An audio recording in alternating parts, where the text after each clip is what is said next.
This is not something that is meant to last you forever, ever. Okay? You have to constantly do it. You know what I mean? I had tech neck.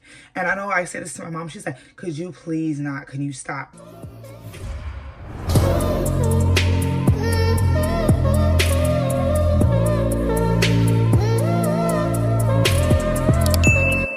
I welcome all my goddesses back to my channel. It is Mecyia.elaine, aka Goddessry of Me. If you are new here, please do not hesitate to subscribe if this is your vibe, okay? I am going to be discussing how I was able to build a refined, feminine routine that helped heal my skin from the inside out. We all know that great skincare starts internally, but we're going to get into all my tips and tricks and things that I would highly recommend, not only from a creator standpoint or like a personal standpoint, but from a professional standpoint as well. If you are a woman who's struggled with having acne prone skin, your skin can be thrown off at the slightest inconvenience. Say if you ate too much sugars in a day, or you just wasn't getting your nutrients that you needed to make sure that you can sustain quality skin, quality health, and gut health and everything like that. So before I get into all the tips and tricks, I just urge you to know how your body responds to certain things that you try, whether it be a modern day skincare product, whether it be something more on the natural, holistic side. Test the product out. Pay attention, be very aware and hyper conscious of how your body and your skin responds to said product or said item, and you make adjustments from there. Number one of the main things that I just had to come to grips with is nothing on the outside is going to mimic perfection or show what you kind of envision it to show or to be if you're not doing the work internally. You have to eat your skincare. I don't care who told you that that is not a thing. If you are eating strictly for the purpose of enjoyment, you've already lost the plot. Not every meal that you have is going to be savory and sweet and sour and just making love to your taste buds, and that's okay. You have to eat for energy. You have to eat for nutrients. Even over vitamins. Vitamins have fillers in them. They have preservatives. They have things that bind. I like to go for the things that have the highest amount of the vitamin that I'm searching for. So for example, if I know I need vitamin B6, I would then search, hey, give me a list of the top 10 vegetables or things that I can eat or ingest that have a high percentage of vitamin B6, vitamin B12. And I look at the list and I'm only pulling the top 3 as far as those that I'm going to eat on the daily. I'm pulling the top 3 to consume daily. Now, the rest of the list, you can always incorporate sporadically or put it in there, here or there. But as far as the top 3, I only chose those daily because those are going to be the highest percentages of the vitamin that I need or I am missing. So I am going to just cut all the extras and just go straight for the gung-ho. Sometimes you don't have time to waste. A lot of us have children, activities, extracurriculars, businesses we're running, jobs that we're working. So you kind of want to make this efficient. You don't want to overthink your nutrition. You know what I mean? For example, I do sardine plates with olives, and the olives I get are usually in extra virgin olive oil, or you can make your own mixture or sauce with lemon, extra virgin olive oil, make you a little Greek sauce, up to you. So I'll do like a sardine plate with olives, tomatoes, sourdough bread, cucumbers. Water is essential. Water is needed for hydration. Water is going to clear your skin up probably a good 45 to 50%. You're already halfway at the finish line to beautiful skin. I keep a water pitcher in my room. I'll keep it on my vanity. Probably at the end of the night, some days I'll put it in the refrigerator. This is my really good best friend now. We've became so close over the past 2 weeks that I've had it. When I'm just working at my vanity or doing stuff on my computer, I always can reach across from myself and pour me a glass of water without having to go anywhere. So that kind of makes it easier for me, and it puts me in a different mind state because it's like, Mimi, it's right there. Next, the ins and outs of a skincare routine. Let's get into it. The moment I stopped and calmed my nervous system and said, you know what, let's not look at what's trending. Let's not look for products that are trending, and let's find our way through the back door and kind of get in another way and look at the products that are untapped, that are undiscovered, that could potentially help you on your journey with discovering your routine. I don't agree that you should have this long, stretched out skincare routine, but I do think that you should have a routine, AM, PM. Now, AM is usually my shortest routine, probably 3 to 4 products max. If you don't have time to really do a full 2 cleanser, double cleanse in the morning, I only double cleanse at night. You have to make sure that you're getting all the makeup, the debris, dirt, oil off of your skin, so that you can encourage a nice environment for your skin to thrive. Because if you're sleeping in your makeup, or you have makeup left over, waterproof mascara on your lashes clumped up and things that are kind of like still on the face and on the top layer of the skin, you're going to really struggle seeing that nice radiant glow. You can have natural DIY masks in your routine. My favorite teacher in the world, who taught me in aesthetics, in School of Aesthetics, this woman can do her whole face beat down 15-20 minutes tops. She has amazing skin. She's a mother of boys. She is a wife. She is an instructor. You know what I'm saying? She's able to still incorporate a routine in her busy lifestyle that works for her, that satisfies her needs. She would always advocate that the best routines and regimens are usually the ones that are mixed with like natural, holistic skincare and a little bit of the mainstream stuff. It doesn't have to be what's trending. It just could be a nice product line like Dermalogica. It could be a nice product line like Pavonia is a good one. Babyface is a good one that I've used. They have a really nice oxygen mask that's blueberry based for antioxidants and, you know, bringing moisture to the skin. So yeah, and they're kind of inexpensive. So if you want to know about Babyface, let me know. I will put y'all on. Develop your routine that works for you. I personally will get up in the morning, AM. You always want to keep a good salicylic acid or acne cleanser in your staple products for your skincare routine. And then I will go in with a brightening eye cream if you want to, or a brightening eye product to kind of give your eyes some love, like a roller ball in the morning. And then I would finish with a moisturizer and sunscreen. Boom, that's 4 products. That's it. And you're out of the door. You have basically everything you need. You have your sunscreen, SPF 50 or SPF 35 or higher. I would say SPF 50 should be your baseline because the sun is no joke. Going into the nighttime is when you want to do your double cleansing, especially if you are a makeup girly and you have to remove your makeup by the end of the day. You should be double cleansing. Usually I'll go in with like an oil base, something like the Dermalogica pre-cleanse to kind of soften the makeup up, loosen all the particles, and then I would go in with an actual cleanser. It could be a collagen cleanser, something that gives your skin some firmness, some love. That's your nighttime routine, is for you to kind of indulge. That's when the kids are being put to sleep, you're winding down everything, so you can really indulge into your nighttime. Make it probably 5 to 7 steps, but you don't have to have a 10 to 15 step routine. The other portion no one talks about is indulgence. Okay, it calms the nervous system. It is a facial moment. It is a self-care moment. It's a love letter to you to treat your skin how an esthetician would treat your skin if you're laying on a luxury table at the Ritz-Carlton spa. You know what I'm saying? Only difference is you're going to give it to yourself, right? Okay, so yeah, let's establish strong, healthy routines.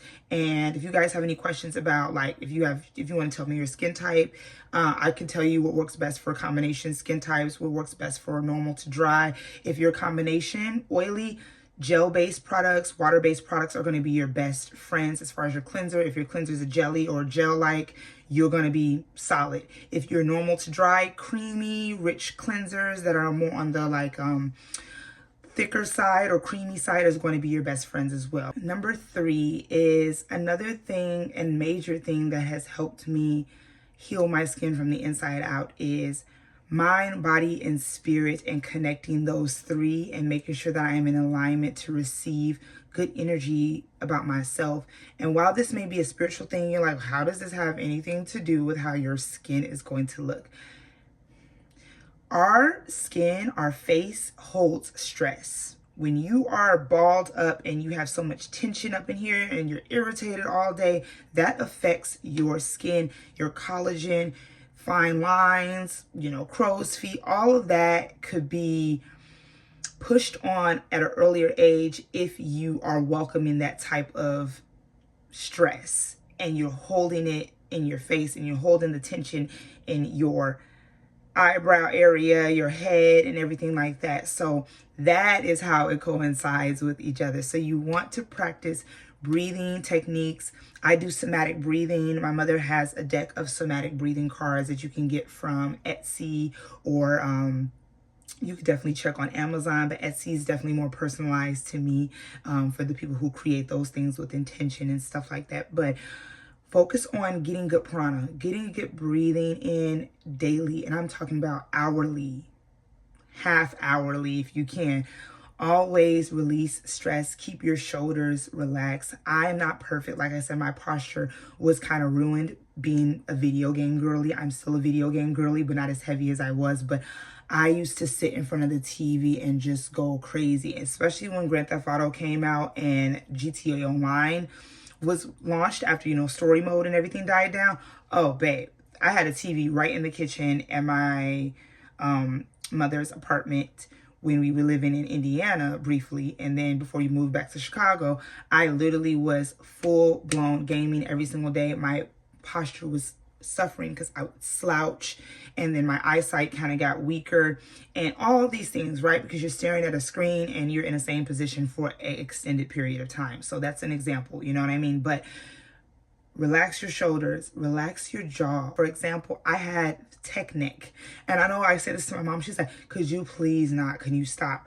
But I have a habit of, because I'm a content creator, I look down at my phone a lot when I'm editing or when I'm looking down at my computer. I have the habit of doing this, and this is encouraging fine lines and wrinkles by the minute, because I'm literally forcing my neck in a position that does not promote relaxation or relaxed muscles. I'm actually going against gravity, so that's not going to do me any good. It's actually going to do me a lot of harm, and then I'm going to look up and be like, why do I have all these extra lines, and now I got to get rid of them? And I'm telling you, preventative care and skincare is going to be your best friend before letting the bad things happen. I wouldn't say really bad things. These are natural aging things, but we can slow the growth. We can slow them down, slow them down. You're doing the work internally with nutrition. You have a good skincare regimen, but you are not promoting healthy habits as far as keeping the tension here at bay, keeping your nervous system relaxed, not being so reactive to life, and just being, you know what I mean? And that's not saying that you can't defend yourself. That's not saying you can't have boundaries. You can't have a moment where you got to gather somebody together like on a nice, nasty way and be kind of like, oh, I really got to kind of get you together and, and tell you, you know what I'm saying? But don't let it be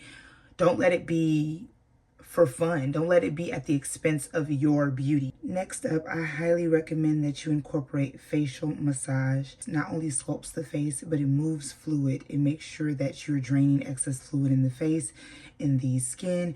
If you have any puffiness that you suffer from, or you just feel like you woke up and you look like extremely marshmallowy, puffy, not really like yourself, and you got events coming up, you have an important day, or whatever the case may be, there are quick ways and efficient ways to get rid of that excess puffiness, excess fluid, and just overall snatch your face and chisel your skin out a little bit, chisel your face out a little bit more. But get you a really nice facial sculpting tool. It could be the roller, or it could be the gua sha. I use this about 3 to 4 times weekly. You want to do facial massage often. You do not want to do it once and then the rest of the week you don't do it again, and then you're like, wait a minute, why aren't the results lasting? This is not something that is meant to last you forever, ever. Okay? You have to constantly do it. You know what I mean? Pinterest is very good for giving you like visual guides. I'm a visual learner, so I go to Pinterest and they'll give me like actual steps outlined with drawings and visuals and graphics so that I can see what I'm doing. Or you can go to YouTube University, of course, and then have someone show you how to do gua sha. But I use this one. It's a stainless steel gua sha. It is weighted, kind of pretty heavy, so I don't have to put weight into my facial massage because this is already weighted. It's going to naturally distribute weight evenly, and then all I have to do is just carry out the massage, and I'll be good after that. But 3 to 4 times a week. If you have the jade roller, 3 to 4 times a week. The gua sha is actually my personal favorite because it's good at lymphatic drainage and really pushing fluid down. Last thing I would recommend is barrier health. Now, I know barrier skin health or skin barrier health is not widely talked about. It's a little hidden, but I'll go and indulge you guys, of course. Think of it like how you would apply Vaseline, right? We know that Vaseline, everybody in the community, child, we know that Vaseline is a protective barrier for the skin. You don't want it to clog your pores and cause other problems by having too much of a greasy base on your delicate skin, such as your décolleté and your face. But barrier care is something that you apply before you go to sleep and you wake up with it on, or you do a quick little rinse when you wake up. But either way, one of my, I'm not going to say one of my things, this is the main thing I've been using for barrier health, is going to be this Rice Probiotics Overnight Mask. Now, it's a jelly, but it's strictly a barrier jelly. The only benefit this offers is to protect my skin and everything and all the hard work that I did by doing my skincare regimen. You know what I mean? Sometimes we do our skincare regimen, we lay down on our pillows, we wake up and our skin is like, all that you did is in the pillow.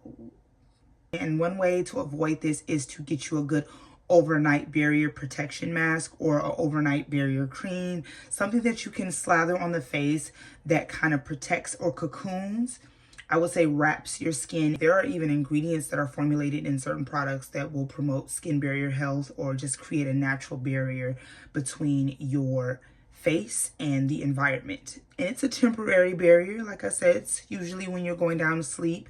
That way you don't have to walk around with this barrier. But if you know you're going somewhere, or if you know, for perfect example, this is something I would apply to my face before I get on an airplane.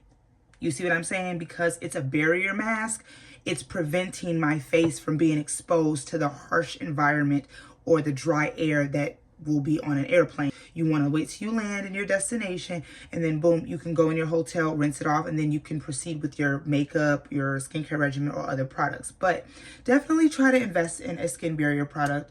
Like I said, they come in different forms. The most common form I do see is going to be a mask or like a cream that you leave on. So that was one of the things that I incorporated in my healing journey with my skin, and it has helped me tremendously. And I would argue that my skin looks flawless with a barrier. So I'm going to actually put a video right here just to show you guys how my skin looks with a barrier applied, specifically this one that I have. And I want you to really look at the video, and as you can see, my face, you see that I have a barrier on my face, but it's still giving skin. It's still giving like glass skin. You would just think that I had like a really good glass like serum or something like that. So you won't look crazy in public. The moment I grounded myself in being calm, consistent, and listening to how my body and skin responded to certain things is when I saw a drastic change. Because again, we live in a physical realm. I've done the work to do the building blocks internally to support my skin and my body the best way that I know how, and I'm just getting started. There's much more that I want to do. Now I'm moving on to my body care. I want to build my body care brick by brick. I'm curious and interested in dusting powders, not because it's a trend, because it's easy to get caught up in wanting to do these things because you see other women doing it and you see it's a trend. I grew up with walking in my great-great-grandmother's room and seeing that she had, you know, dusting powder jars and glass jars with big old poofs and puffs inside of them. And I always wondered, like, what is that? Like, as a young girl, you like, what is that? Or seeing my mother wear a waist trainer and not really understanding, you know, the of course, I'm 16. I didn't need a waist trainer. You know what I mean? So, like, I actively saw the women in my life be women, you know what I'm saying? I saw them women to the highest power, if that makes sense. So like a lot of things that they were doing, or a lot of things that I would catch in their room or catch in their spaces, would always emulate, will always initialize that feminine energy. You know what I'm saying? That oh, okay, so you like to use dusting powder, and you know, and when she goes out to special events, she'll pull out a certain lipstick shade like that. Those little things, it's like those little things are like little essences of who we are, and that's not all that we are. So we're not gonna just base it off or just that. I'm just telling you my personal connection as to why I want to indulge in these things, not just because they're pretty and it makes me pretty, you know what I mean, but because I grew up seeing these same very things before social media was even thought of. These were things that I was seeing in my regular day-to-day life from relatives, from the wise women in my life, and grandmothers and aunties and stuff like that. So I want to incorporate that into my spaces as well. And then my daughter is going to be looking up at me as her mother, and she's going to see those things and how I behave as a woman. I hope you enjoyed this video, and I will see you guys in my next video. As always, if the vibe was there and you resonated with these tips and tricks as far as how to heal your skin and just set yourself up for success with improving your skin and your body and things of that nature, then leave a comment below. Definitely tell me some things that you're willing to incorporate or try, and if you have any questions, I am very responsive.